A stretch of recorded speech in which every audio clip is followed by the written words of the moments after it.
আসসালামু আলাইকুম। আপনাদের জন্য নিয়ে আসলাম মরিচ দিয়ে শীতল দিয়ে ভর্তা। আমি শুকনো মরিচ বেটে নিয়েছি, এবার মরিচ ভর্তা বানাবো। আমি কড়াইতে তেল পেঁয়াজ কুচি দিয়ে ভেজে নিতেছি।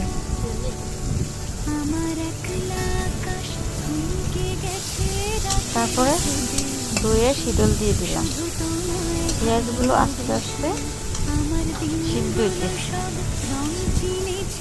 এবং শীতলটা নেড়ে ছেড়ে শীতলে মাংসটা হালকা করে নিয়ে কাঁটাটা ফেলে দেব, যাতে কাটা কাটা না হয় ভর্তাটা।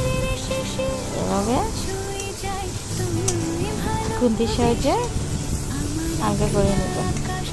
আমি নেড়ে ছেড়ে হালকা করে নিয়ে কাঁটাটা ফেলে দেব।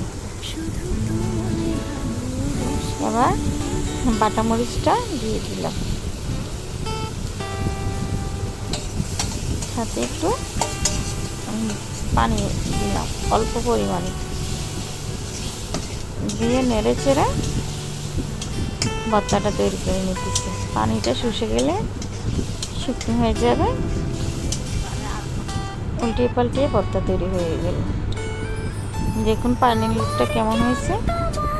জাল জাল শীতলের ভর্তা ভাত দিয়ে খেতে খুব মজা।